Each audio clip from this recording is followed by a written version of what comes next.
take it on. That is to take on the challenges and opportunities of longer life. We provide information, support, and guidance through more than 30 services, and all of our services are provided in Monroe County and Rochester, New York, and some are provided in outerlying counties in the Finger Lakes region, the Finger Lakes counties, and across New York State. So if you have an aging or caregiving issue, call Lifespan. We're here to help you. Today's presentation is part of the Caregiver Education and Wellness webinar series, sponsored by Monroe County Caregiver Resource Center at Lifespan and Finger Lakes Caregiver Institute at Lifespan.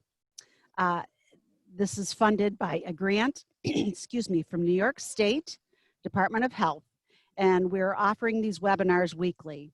Next week, our topic is going to be scams, fraud, and identity theft prevention. And that will be presented by Lita King. For information on that and other offerings, please visit our website at www.lifespanrochester.org. So before we begin, just a few housekeeping items. All attendees will be in listen-only mode when Cindy starts. And if you have questions or comments during the presentation, please use the chat window. The presenter will attempt to address all questions at the conclusion of the presentation. Now, let's welcome today's presenter, Cindy Stelz. She's the Director of Education at Lifespan, and thanks for being here. Thank you, Eve. Okay. So our topic today is don't overthink it. I don't know about the rest of you, but I often find myself overthinking certain decisions or certain things in my life. And I was attracted to this book by Anne Bogle called Don't Overthink It. A lot of what I'll be sharing with you today is from that book. So if you are interested in more information, I would encourage you to think about looking for that book. And I think especially for caregivers, we're under a lot of pressure to make good decisions. We may feel like we have others looking over our shoulder to see that we're handling the caregiving well. We often have an inordinate amount of guilt about how we're doing our caregiving, and all of that contributes to our tendency to overthink things. I also know that the number of decisions I feel I need to make since the beginning of the pandemic has greatly increased. Everything has become more complicated. There are just so many choices to make, and it drains our energy. We can find ourselves not sleeping well, being tired, maybe even depressed or anxious, irritable, and other negative effects. Just even deciding whether to go get groceries, we have to think about, how safe it is, how crowded the store might be, what entrance we can use. Most places now require a mask. Will there be other people there without masks? It just adds to a lot of circular thinking. So today we're going to look at some ways to help ourselves by learning how to stop overthinking things, and ways we can learn to use our energy for those decisions that we can make and be able to move on. So here are some definitions or some characteristics of the forms of overthinking that people have. And some of us have a favorite way of overthinking. Others may find themselves falling into more than one pothole when it comes to overthinking. But for some of us, it's reviewing the past or imagining the future, which is basically worrying. Fretting about small stuff, not being able to let go of some of the small decisions. Frequently second guessing ourselves. We make a decision and then we're like, oh, maybe I should have done this. Maybe I should have done that. Maybe this would have been a better choice.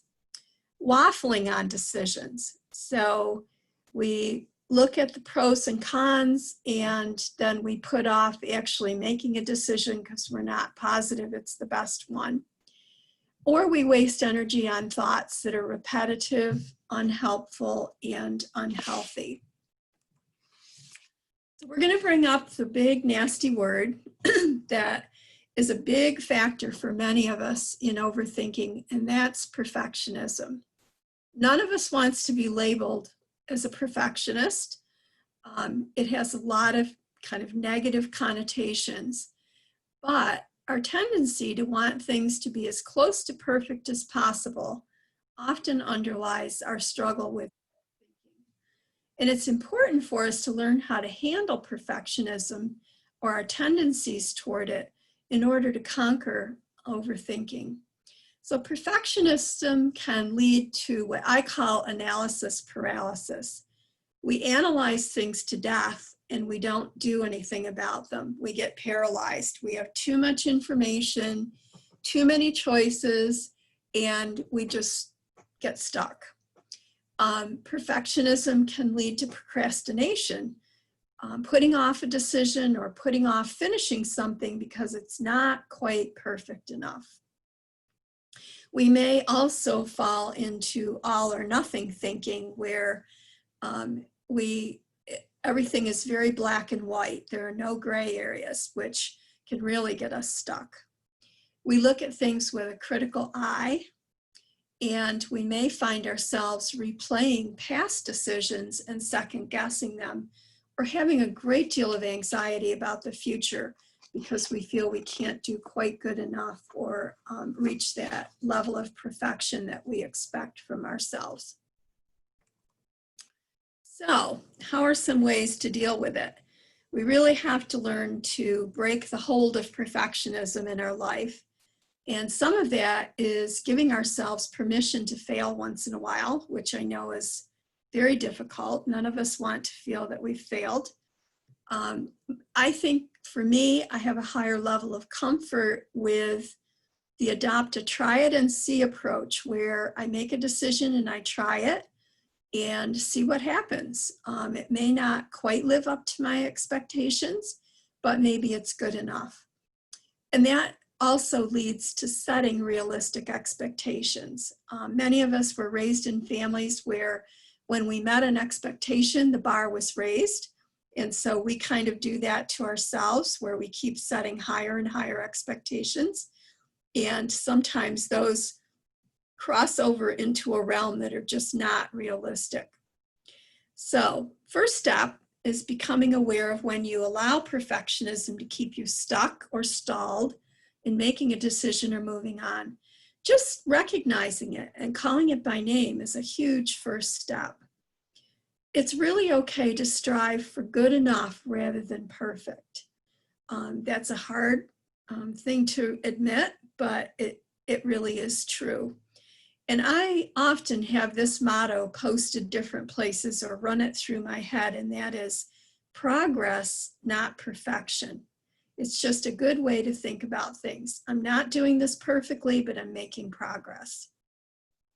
Sometimes the greatest discoveries and successes happen when people are courageous enough to try something and see what happens. We think of scientists who do experiments all the time. They would not have learned what they've learned if they had not been able to try things and learn from them. And realistic expectations are really hard for some of us. We think we should be able to do it all and do it perfectly. It's important to learn to run your expectations through what I call a reality filter.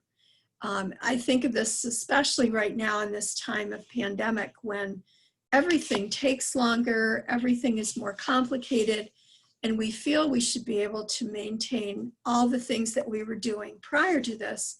Well, no one has given us extra hours in the day or more energy just because of the pandemic. In fact, for most of us, it's the opposite. And so we need to stop sometimes and say, what's really realistic with everything else I'm doing and what's on my plate? And sometimes it helps to have a friend look at your expectations and help you filter what is realistic and what is not.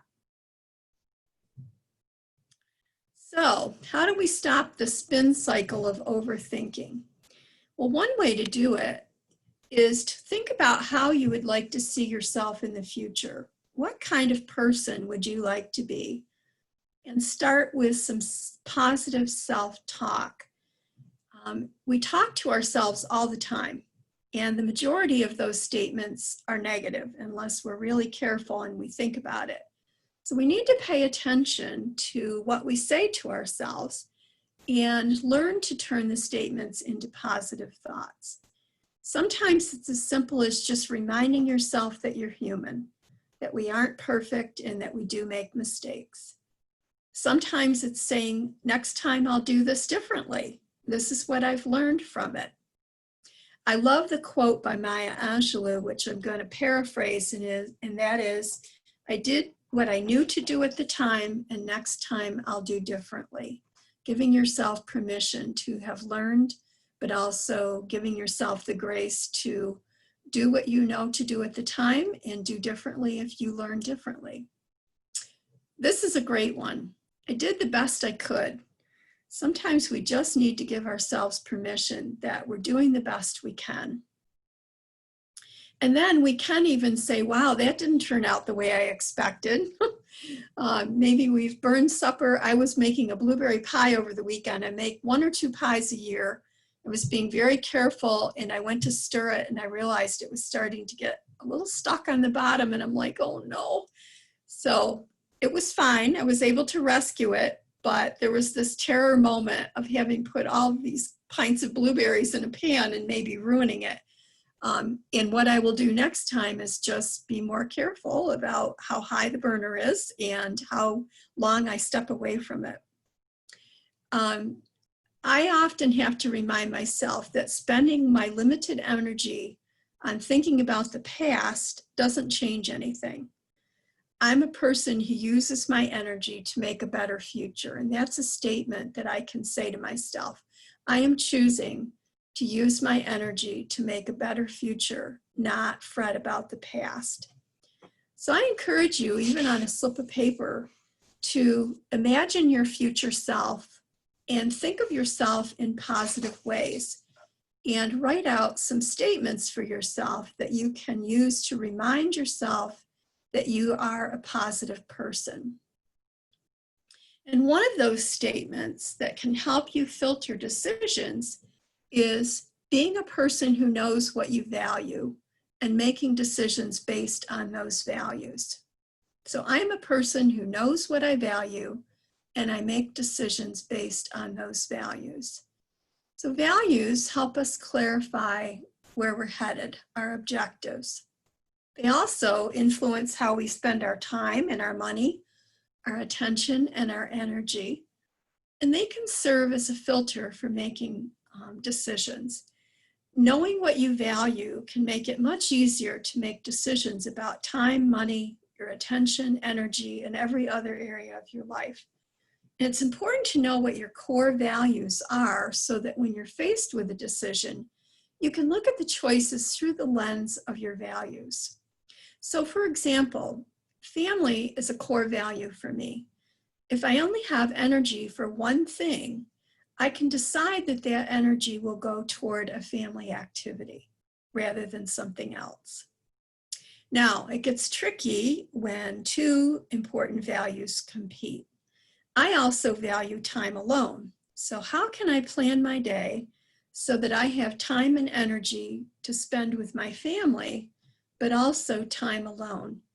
And maybe it's going to require that I look at my whole week. Maybe I don't have time during that one day for both things, but can I plan my week so that I'm meeting both of those needs and fulfilling both of those values? And this kind of reminds me of, if some of you are familiar with Marie Kondo and the decluttering that she does, she talks about what sparks joy. And so thinking about what sparks joy in your life may help you make decisions, not only with decluttering like she uses it, but if being with family sparks joy for you, or time alone sparks joy, maybe in terms of spending money, it brings you greater joy to spend it on someone else than on yourself, or you decide to purchase something that you know will add to the joy in your life or the folks that you're living with or caring for. So think about, in terms of values, what really brings you joy? that may help you filter out some of your decisions. Here are some other positive statements. I'm a person who develops habits that serve me well. Now, habits reduce the number of decisions we need to make. So anything we can create a habit around will simplify our lives. Most of us don't think twice about brushing our teeth in the morning. It's a habit. We don't lie in bed debating whether I should brush my teeth when I get up. We just do it. And that's why habits are so helpful in reducing decisions, because they're just automatic. And anything we can make automatic or routine really will help in terms of the number of decisions that we have to make. I'm a person who finishes what I start. I do the next step and I avoid unfinished business. Now, this is really a tough one because I think most of us have a list, if not on paper, at least in our heads, of things that are unfinished or that we're still working on. But tasks that are left unfinished take up a large quantity of mental space and emotional energy. It's like having too many tabs open on your computer. You may not be aware of it, but your mind is constantly filtering what you need to do, and unfinished tasks are on that list. If you have the time and energy to do one thing, make it completing a task instead of starting a new one. If the task no longer fits, let go of it. Some of us are hanging on to tasks that have been on our to-do list for years, and maybe we're just not ever going to do them, and we need to let go of that and not let it hang over our head. I do a lot of crafting, and there are people who talk about UFOs. Now, these are not the alien vehicles. These are unfinished objects. And I think most of us have those. If we've done any kind of crafting at any point, we have unfinished projects. I have a baby blanket that I started for my grandson. And in my little bit perfectionist tendencies, I found a mistake in it very near the beginning. And I couldn't decide whether to rip it out or let it go. And then it was all complicated by the fact that he's now 10 years old. So I don't think he's going to be wanting a baby blanket at any time. So I decided the best thing to do was to bless someone else with that project and let them decide what they want to do with it. Clutter. Oh my goodness.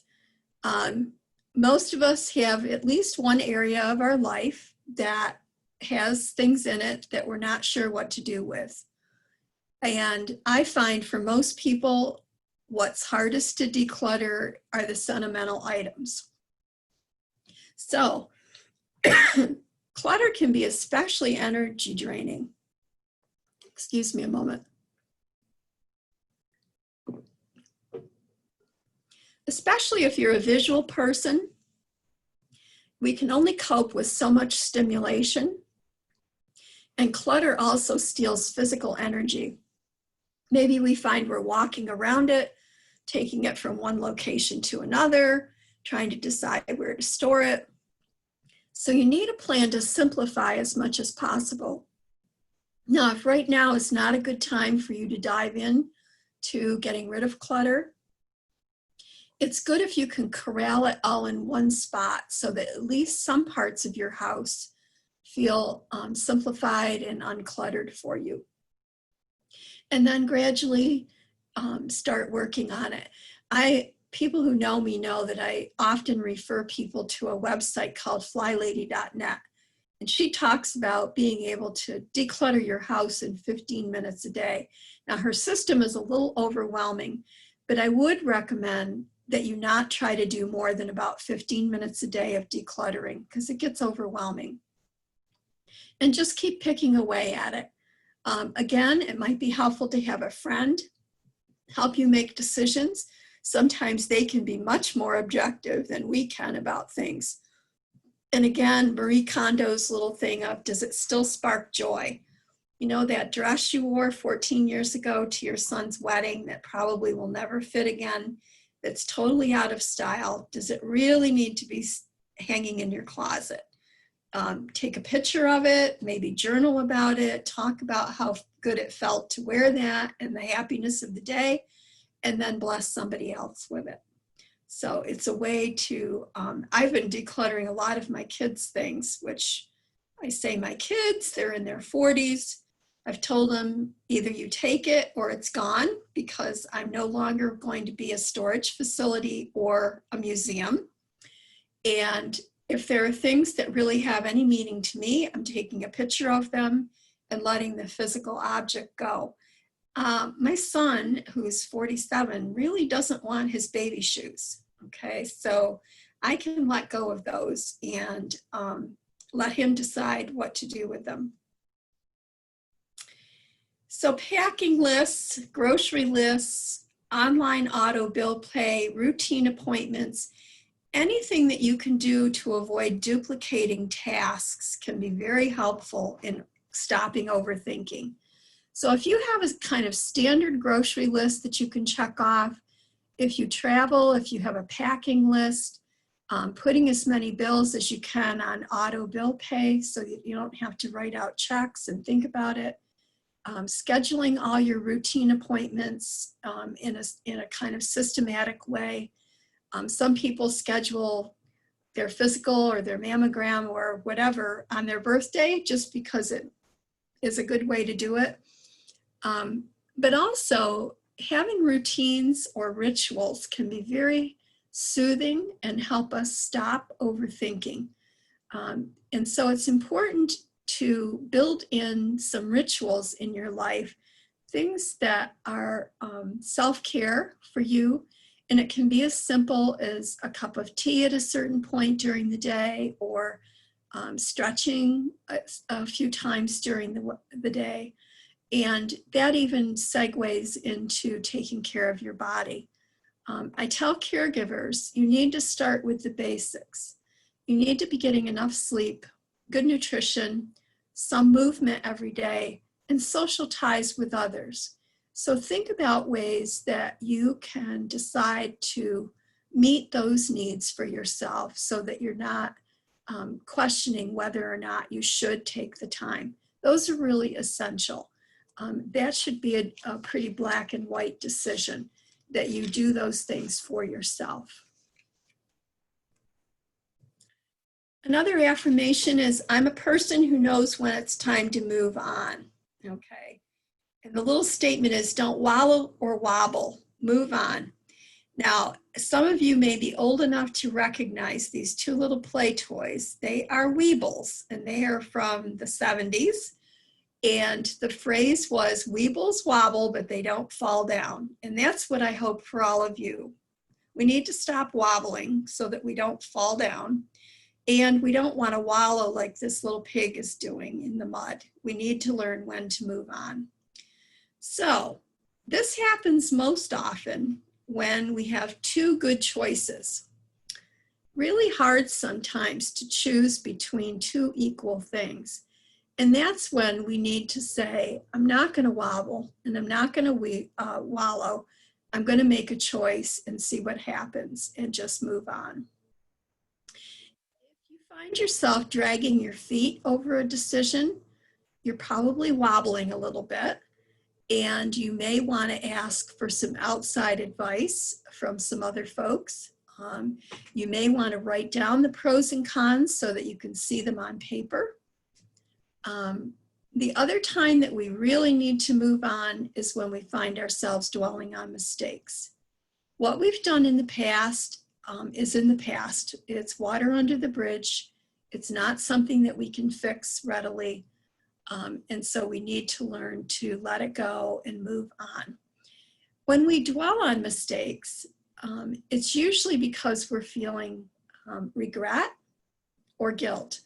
Now, true guilt arises when we've done something that caused harm to someone else. And really the only way to deal with that is to apologize and remind yourself about what you learned from the experience and move on. If the person's not available to apologize to, it may help to write down an apology and put it away someplace.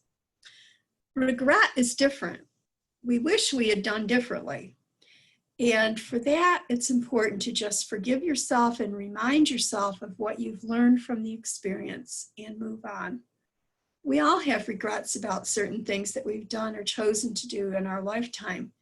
And as we know, there's a reason, someone stated this, excuse me, there's a reason the rear view mirror is smaller than the windshield. And that's because it does very little good to look at what's behind us, and it's more important to pay attention to what's in front of us. So just be thinking about ways to move on. Now, for some of us, our thoughts are what keep us from moving on. We have thoughts, particularly when we're trying to get to sleep at night, that circle around and around and around and keep us awake. It may help to write those things down and burn them or bury them or file them away someplace, just to bring some closure to whatever that particular thought pattern is. And I'm a person who thinks positively. We get to choose our attitude. And so it's possible to train ourselves or teach ourselves to think positively rather than negatively. It's also possible not to focus on all of our mistakes. We can really learn to let them go, as we looked at in the previous slide. Rumination is really only good for cows who are digesting their cud. This is not something that as humans we need to do. When you find yourself ruminating, I think of this visual image of the monkey in the jar. The monkey is my rumination, and I put him in the jar, and I put the lid on, and I put the jar up on a shelf. I just say, okay, I'm done. I'm not thinking about that anymore. Some people find it helpful to visualize a stop sign, to actually stop their thoughts when they just keep running round and round. Someone else suggested pausing a video that you're watching. You know, your thoughts are running through your head. You pause that video, or you give yourself a time limit. I'm going to think about this for 5 minutes, and then I'm done. I'm going to stop thinking about it. And again, writing it down and actually putting it away may be helpful. If you find yourself really revisiting the same incidents over and over again, you might want to think about getting counseling or therapy to help you bring a stop to the energy that you're using on those things. So it's important when we want to think positively to have a plan. And the first is to pay attention to your self-talk. Look for the good. When you start to be judgmental, I saw this recently and I love it. When you start to be judgmental, switch to being kind. And that has to do not just with other people, but with you yourself. Question yourself, question your motives. What good will come of thinking negatively about this? And I have another quote that I love. It says, don't believe everything you think. Okay, so sometimes we have to even question our own thoughts. Just not think negatively, not believe everything we think. Put it away. Just, say, I'm not going to do this right now. Kind of ignore it. Try to ignore any negative thought patterns. Some people find it helpful to even name that negative personality that they have and recognize that it's not who you want to be. So we've all heard, negative Nancy or negative Nellie. I'm hoping nobody's name is Nancy or Nellie on this call, but that's just negative Nellie talking. I need for her to be quiet, or go to her room. Again, scheduling time to overthink, setting a time limit. It helps me to make a list of what's hanging over my head. So I get it out of my head and onto paper. And that helps me distance myself a little bit from it and not dwell on it. Some people find it helpful just to distract themselves. So sing a song, listen to music, go for a walk, play a game, do a puzzle, call a friend. When you find yourself being really negative or overthinking things, just stop the process by distracting yourself. And some people find it helpful just to move. Get your body moving rather than dwelling in your head. So doing something physical, stretching, doing one of the online classes that are so popular right now, going for a walk, just even climbing the stairs or walking around your house or apartment. Just get yourself moving. Now, for many of us, and I find this particularly true, and I feel like the information overload with COVID has been astronomical. Sometimes we're overloaded just because we have too many choices, and it really saps our energy. So most of us would prefer to be an energy star, to conserve energy rather than wasting it on too many choices. So this top picture is a candy store, and you can just imagine a child going in there with a limited budget and being told you can only choose 2 or 3 types of candy. Well, it's overwhelming. How do you decide? So one of the things that you can do is limit your choices. When you start to make a decision, rule out as many things as you can so that you're not trying to decide between 5 or 6 choices, but you've narrowed it down to 2 or 3. Limit your sources of information. In today's world, we can go on our computers and maybe we're looking to buy a new refrigerator. We can get totally overwhelmed by all the choices, the different colors, the different sizes, the different features, the different prices, the stores, who delivers free, who will install it. It can be mind-boggling. So maybe only look at 1 or 2 stores that you are comfortable with rather than trying to weed out 10 or 12 different stores. And sometimes what helps is to narrow down your choices even before you start to make the decision. So first of all, run your decision past your values. If you're someone who values being frugal, then you want to look in a certain price range. How important is the physical energy you would need to expend? Maybe that dictates your choice. Does the choice fit your values when it comes to family or relationships? And how will the decision affect your time?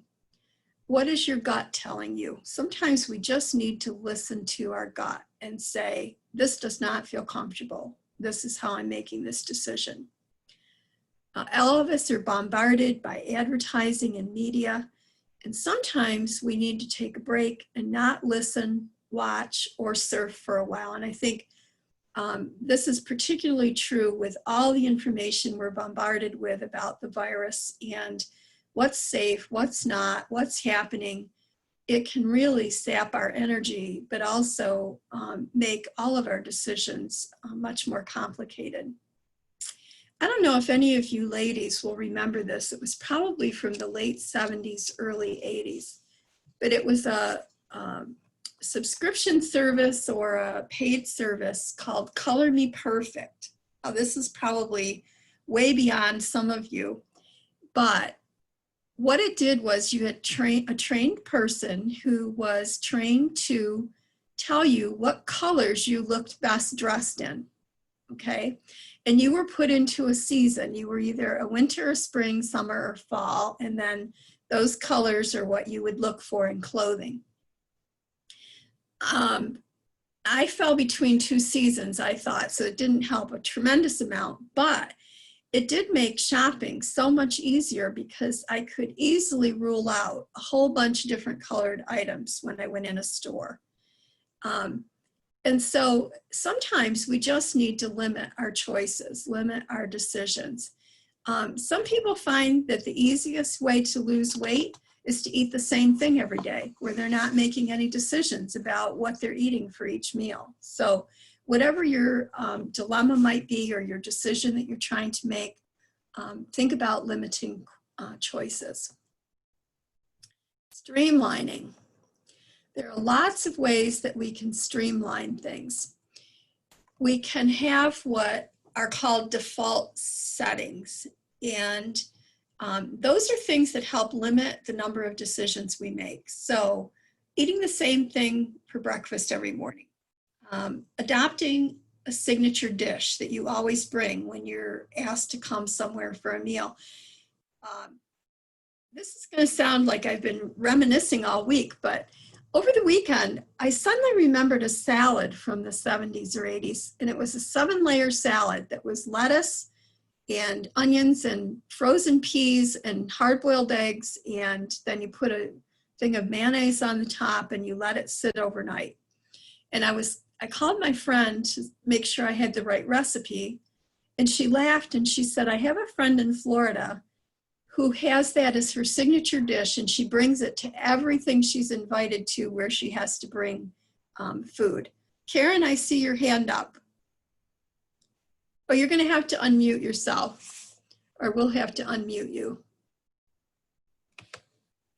I'm good, Cindy. Oh, okay. All right. So having something that's just your signature dish, or if you have company, a signature meal. Some people like what they call a capsule wardrobe, 30 items that you wear, or a uniform that you kind of have as your work or home wardrobe, a kind of signature look for you.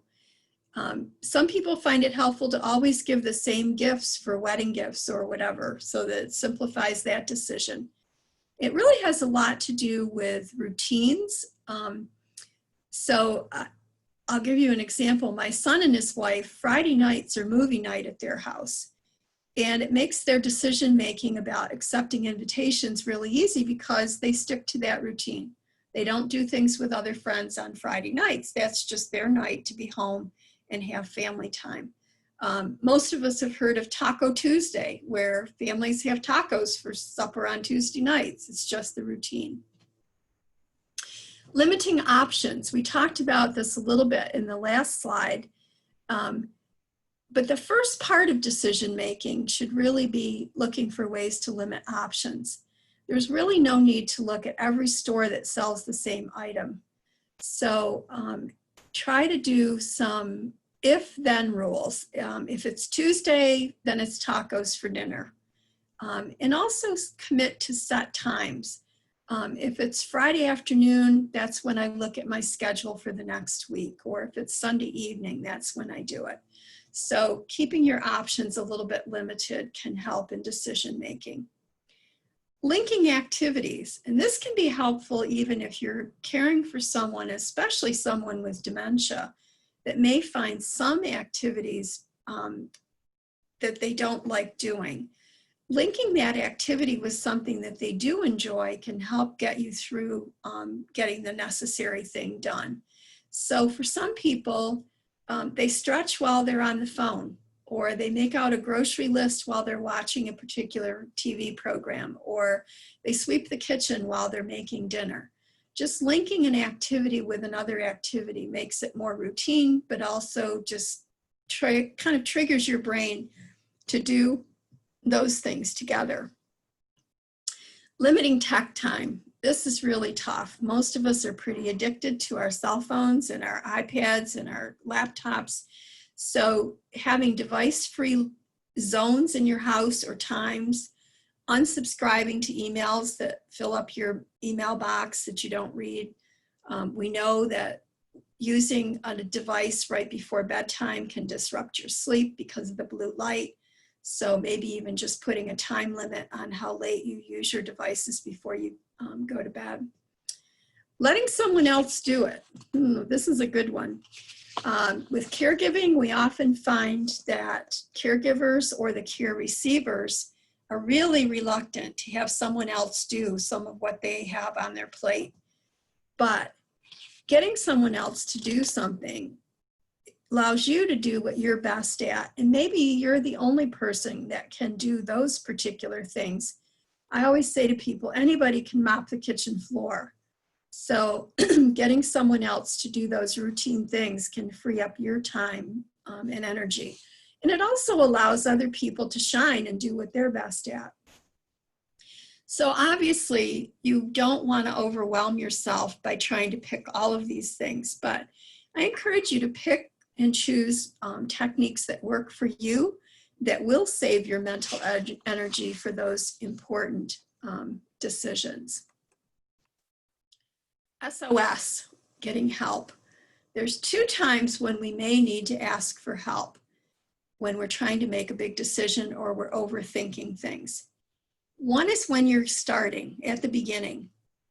Sometimes it's hard just to even get started. We may need other people to prompt us or hold us accountable, maybe brainstorm with us or help set deadlines or just encourage us.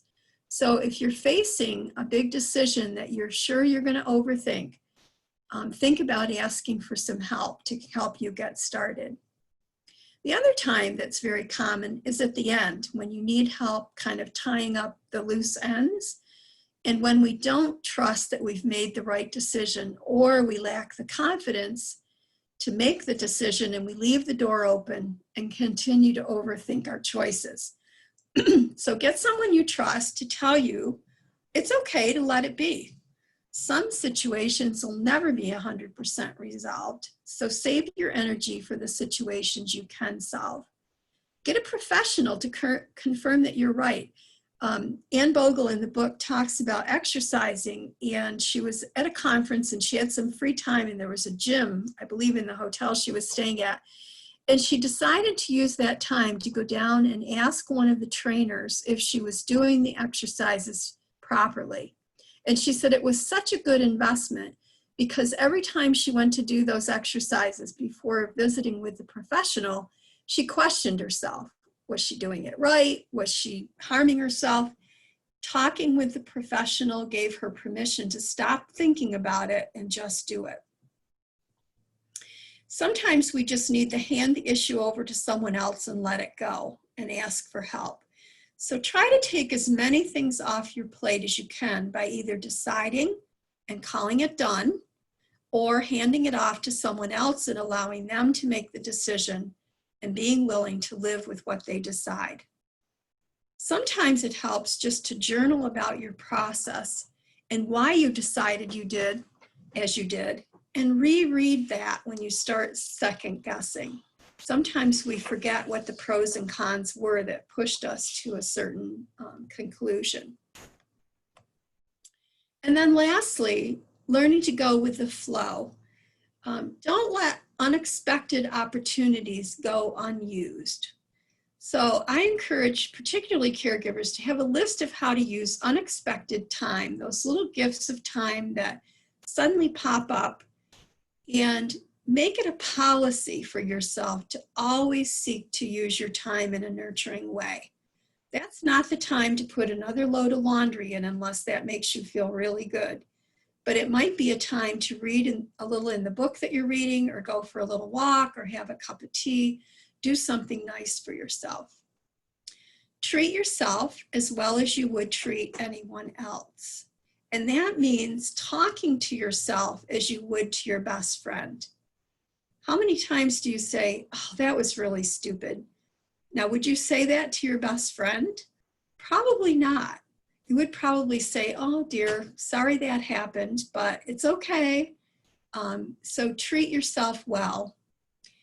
Splurge as routine maintenance. So make it a policy to maintain your well-being by splurging on certain things that bring you joy. Don't sit and fret at Wegmans over the $6 bouquets. If they bring you joy, pick one up, bring it home, keep it for the week, love it, and it'll brighten your spirits each time that you look at it.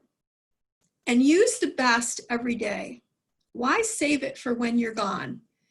I don't know about the rest of you, but I've inherited good china, good silver, good crystal. My kids and their spouses want nothing to do with it. And I'm sure that a lot of times my mom and my grandmother didn't use it because it wasn't a special occasion.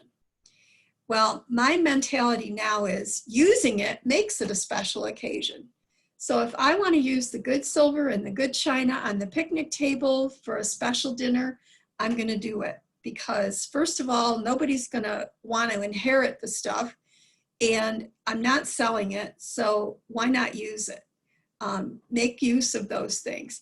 I don't think there's anything sadder than cleaning out someone's house and finding brand new, very special things that were given to that person as gifts, and they're still in the box, or maybe even still wrapped up because the person was saving them for a special occasion. So I encourage you to policy of using the best every day. So I don't know if we have questions, Eve or Mara. I'd be glad to take some questions or comments, discussion. Thank you, Cindy, for a great presentation. I got one question privately asking, it says, what are your suggestions when you're just really overwhelmed of what's right for the person you're caring for in terms of finding a placement or navigating of resources, feeling overwhelmed? Yes. What I would recommend if you're trying to make a decision about placement is you get someone objective to sit down and talk with you about it. That's a tough, tough call. We all have family history with the person. We know what we would like for their life to be like. We get concerned about feeling guilty. And so sometimes having an outside person that can help walk you through the choice, but also reassure you that it is a good choice, or other options that you might have rather than placing the person, can help you make that decision. Now, does it mean that you won't second guess that at times? Certainly. Any huge decision like that lends itself toward thinking it over later on. I think about, and I don't mean to be facetious, but anyone that's been married any length of time has probably had thoughts at some point about what would it have been like if I had married someone different. And, we don't dwell on that, hopefully, but just it's okay to get an outside opinion on it and talk it over with a care manager, call Lifespan, talk with a care manager, have them help walk you through what your choices are and what the pros and cons are. Yeah, exactly. Like talking with the care manager is definitely. Oops.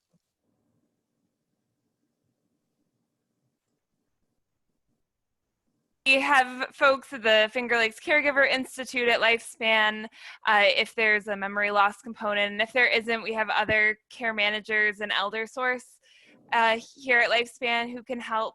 So you can call our main number at Lifespan, the 585-244-8400, and speak with one of the New York Connect's phone advisors and get you connected. And if you don't live in New York State or this area, there's also the Elder Care Locator. It's eldercarelocator.gov. You can go online and access that, and they will put you in touch with the area agency on aging where you live and put you in touch with a care manager there. Awesome. Thank you. Do we have any other? We got a question. How can we get the recording? So we will work to get that up on our website. I just sent the link where that can be found. We have a lot of our different presentations and webinars available there to watch after they've been put up. So that's an option. Do we have any other questions at this time? Okay. We also fill out the survey. Your feedback's really important to us. So I'm sending that in the link as well. So here is the survey. And we'll send that in the follow-up email along with the name of the book if, that Cindy mentioned, if that works for you all. And we hope you have a great rest of your day, and thank you for joining us. Thank you, everyone. Thank you, Cindy. Thanks, Cindy.